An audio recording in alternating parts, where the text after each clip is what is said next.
इसका सबसे बड़ा कारण है भूपेंद्र हुड्डा। मैंने चुनाव से बहुत पहले कहा था कि भूपेंद्र हुड्डा कांग्रेस का सत्यानाश करेगा और उसका कारण ये था, उसके तथ्य थे उसके पीछे। इसलिए मैंने कहा था कि सबसे पहले तो उसने लोकसभा के अंदर हमें एक टिकट देने का वादा किया था, बाद में मुकर गया। चौटाला को एक टिकट देता तो 9 सीटें लोकसभा में उसकी आती। उसके बाद अब विधानसभा की बात थी, तब भी जो है उसने हालांकि मेरे साथ गद्दारी की थी, लेकिन चुनाव से 2 दिन पहले, लोकसभा के चुनाव से 2 दिन पहले उसने मेरे को फ़ोन किया कि मेरा रोहतक सीट पे समर्थन कर दे। हालांकि सारे हरियाणा का मांगना चाहिए था उसको, लेकिन उसने केवल रोहतक सीट का मांगा और हमने रोहतक सीट पे उसका समर्थन किया। दीपेंद्र हुड्डा के लिए, दीपेंद्र हुड्डा के लिए मैंने अपना लड़का भेजा, अपना स्टेट प्रधान भेजा और जाके वहाँ पे वो प्रेस कॉन्फ्रेंस की, प्रेस कॉन्फ्रेंस करके उसका समर्थन किया। उसके बावजूद जब ये चुनाव आए तो इसमें जिन लोगों ने उसका समर्थन करवाया था, वो वहीं की एक टीम थी जो मेरे पास आई थी, तो वही अब उनके पास गए कि एक टिकट इनको दे दो, इनकार कर गया। ऊपर वाले सारे जिसने राहुल गांधी ने ये इशारा किया था कि किसान लीडरों को प्रेफरेंस दें, और वाड्रा ने, प्रियंका ने, इन्होंने भी कोशिश की कि हाँ अगर इनको टिकट देंगे तो हमें बहुत फायदा होगा विधानसभा के चुनाव में। लेकिन इसने रमेश दलाल को किनारे किया, जिसने राजीव गांधी हत्याकांड का केस अपनी जान पे खेल के लड़ा था। मेरे को किनारे किया, जिसने इसकी मदद भी की थी उस चुनाव में भी, और जो हर्षी कर रहा था उसको किनारे किया। इसने बलराज कुंडू को किनारे किया। एक 4-5 आदमियों का ग्रुप किसान लीडरों का और गया था, उसको किनारे किया। इसने शैलजा को किनारे किया। इसने दीपेंद्र को किनारे, उसको किरण चौधरी को किनारे किया।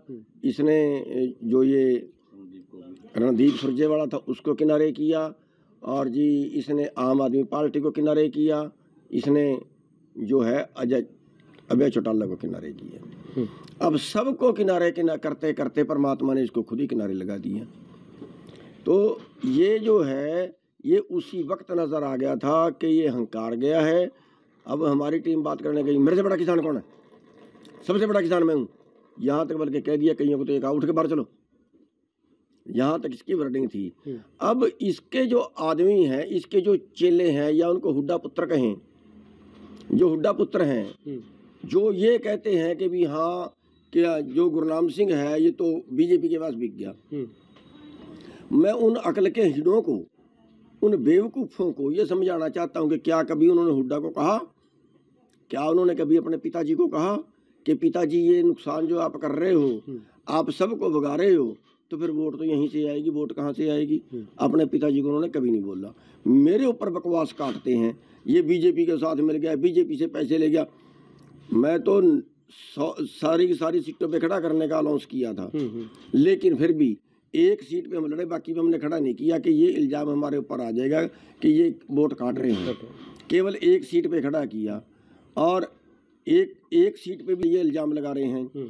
और पहले बीजेपी ये इल्ज़ाम लगाती थी कि आपने कांग्रेस से पैसे लेकर आंदोलन किया। कम वोट तो ये मैं बता रहा हूँ ना कि इन्होंने ये अफवाह फैला दी कि तो बीजेपी का आदमी है, ये अफवाह फैला दी। और एक किसी बिल्कुल हम नीचता कहेंगे, ये नीचों का भी नीच कहेंगे, उस दिन मेरे नाम से मेरे फोटो लगा के एक पोस्ट डाल दी सवेरे सवेरे कि मैं बैठ गया हूँ और मेरे सारे आदमी जो है वो डीडी को वोट करें, कांग्रेस किसी हालत में नहीं जीतनी चाहिए। और वो पोस्ट बना के वो सीधी मीडिया को भेज दी। जब तक हमें पता चला 11 बजे हम उसका जवाब देते रहे, तब तक तो काम खराब हो चुका था। वो भी एक कारण रहा है। लेकिन जो था लोगों के मन में ये थी कि किसी तरह से मतलब बीजेपी कांग्रेस जो हो गया, अब आप में देखें किसी के पास भी वोट नहीं आई। जो दूसरी पार्टियां थी, चाहे नेल्लो थी, चाहे आम आदमी पार्टी थी, जजपा थी, एबीसी जो भी थी, 2 पार्टियां आमने सामने वहाँ पे रहेगी। मैं ये मानता हूँ कि जो भूपेंद्र हुड्डा है वो अति बुद्धिहीन है। हरियाणा में जो माहौल बनाया कांग्रेस के पक्ष में, वो हमने बनाया था, वो किसान वर्ग ने बनाया था। किसान चलो मेरे को नहीं दी थी, दूसरे 2 किसान लीडरों को दे देता, कम से कम लोगों के अंदर ये तो जाता कि हाँ अब किसानों का कौन है जी? बीजेपी वैसे किसानों की दुश्मन है, कांग्रेस नजदीक नहीं लगाती, फिर कहाँ जाएंगे ये? इसलिए हम आप खड़े हुए, रमेश दलाल खड़ा हुआ, हर्ष शिकारा खड़ा हुआ, मैं खड़ा हुआ, और भी कई लोग प्रयास में थे, लेकिन वो नहीं हो पाए। मैं बता रहा हूँ ना, सबसे बड़ी वजह ये रही कि इसने किसी से समझौता नहीं किया और कांग्रेस ने इसके ऊपर छोड़ दी। और अब भी मैं आपके माध्यम से कहना चाहता हूँ कांग्रेस हाईकमान को कि अब भी जो विपक्ष का नेता बनाना है वो भूपेंद्र हुड्डा को ना बनाए, क्योंकि पिछले 10 सालों में भूपेंद्र हुड्डा ने विपक्ष की भूमिका नहीं निभाई, किसान यूनियन ने विपक्ष की भूमिका निभाई थी, भूपेंद्र हुड्डा ने विपक्ष की भूमिका नहीं निभाई। और अगर आगे भी ऐसा रहा तो फिर आगे भी मत उम्मीद करना कि कांग्रेस का राज आएगा। अच्छी भूमिका निभानी पड़ेगी विपक्ष की इनको, और वो मजबूत विपक्ष चाहिए, उसके लिए लड़ने वाला आदमी इनको आगे करना पड़ेगा। नहीं, ये तो विचारधारा है, उसको गलत हाथों में तो उसको क्या कहें, लेकिन विचारधारा है, एक की विचारधारा किसी तरह की है। अब मेरी विचारधारा ये है कि सड़क से कभी तुम 100 साल में भी अपना हल नहीं करवा सकते। जहाँ कानून बनते हैं वहाँ अपने आदमी क्यों नहीं भेजते जब हमारी वोट ज्यादा है? अब दूसरे की विचारधारा है कि नहीं, इलेक्शन तो लड़ना ही नहीं चाहिए, और ये सिद्ध भी कर दिया हमारे लोगों ने। ये हमारे लोगों ने सिद्ध भी कर दिया कि हाँ, आप काम जितने मर्जी कर लो, काम वाले को तो वोट नहीं मिलेगी, वोट तो वही कांग्रेस बीजेपी की जाएगी। ठीक है, जारी ही रहेगा, तो वो लोग जाने अब क्या उसका क्या करेंगे। उनको भी ये उम्मीद थी कि हाँ कांग्रेस जीतेगी, उन्होंने भी जोर लगाया, लेकिन लोग नहीं। अब किसान वर्ग जो है, इसी ने जो है वो बीजेपी को बहुत से वोट डाले हैं।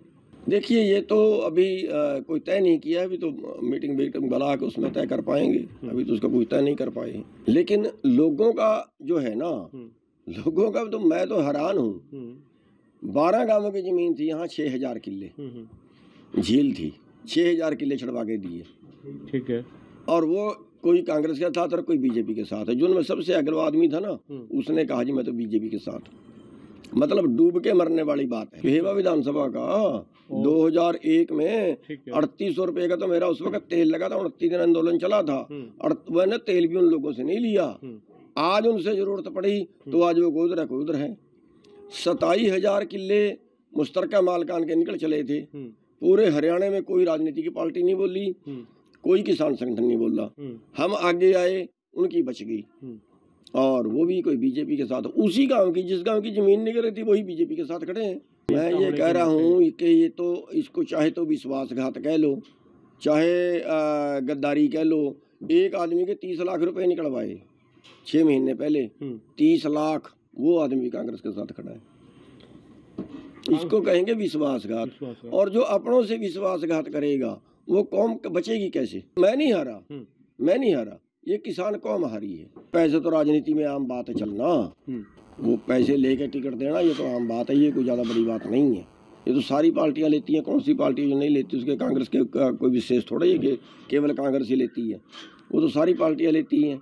लेकिन सवाल ये है कि दूसरी पार्टियां हंकारती नहीं हैं, जहाँ हो जाए वो सेटल करके चलती हैं। इसने सेटल नहीं किया, सबसे बड़ी गलती की। और जो हाईकमान थी उसका डंडा कमजोर था।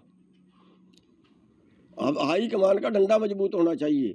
मैं तो ये भी राय दूंगा कि राहुल गांधी जो है, राहुल गांधी का चलो वैसे तो भाई बहन दोनों, लेकिन अगर प्रियंका को कमांड दे देना, चाहे अंदर खाते राहुल करे जाए सारा कुछ, लेकिन ऊपरली कमांड अगर प्रियंका को दे देना तो कांग्रेस बच सकती है, वरना बीजेपी का राज जाएगा नहीं यहाँ से। नहीं, उसका क्या नुकसान था, वो तो सही था, वो तो बल्कि थोड़ा सा और कमजोर रहा।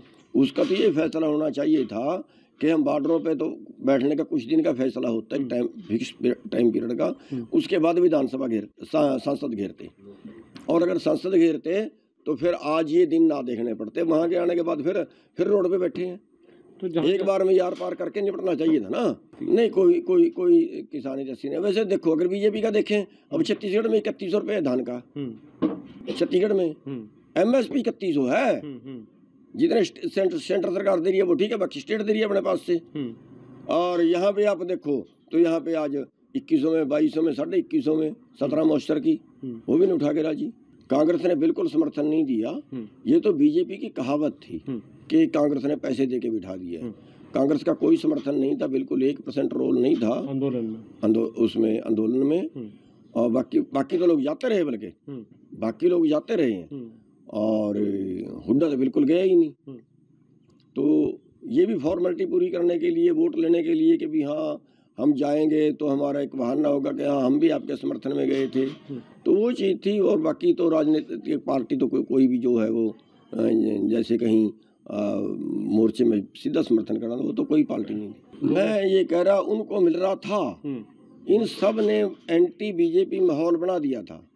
अब उस माहौल को उखाड़ फेंका अकेले हुड्डा ने। कांग्रेस पार्टी को भी हम नहीं कह सकते, अकेले हुड्डा ने, क्योंकि हुड्डा मालिक बना दिया कि हुड्डा के बिना हरियाणा में कुछ होगा नहीं, फाइनल डिसीजन भूपेंद्र हुड्डा का होगा। अब जो फाइनल डिसीजन उसने लेना था, उसने सारे फाइनल डिसीजन वो लिए जिससे वो अकेला राज करे। अब ये तो राजे के टाइम में तो हो सकता है, अवरेज जब चीफ मिनिस्टर तेरे को बना ही रहे हैं, बाकी लोगों का भी जोड़ ले साथ में, उनसे तेरा क्या नुकसान हो जाएगा। अब ये तो खिसियाई बिल्ली खंबा नोचने वाली बात है। अब और कुछ तो उनके पास कहने का जवाब बचा नहीं है। अब इस बात पे आगे अरे उनको अपना हुड्डा पे कार्रवाई करे ना कांग्रेस, जो दोषी है उस पे कार्रवाई करे, सबसे जरूरी ये बनता है।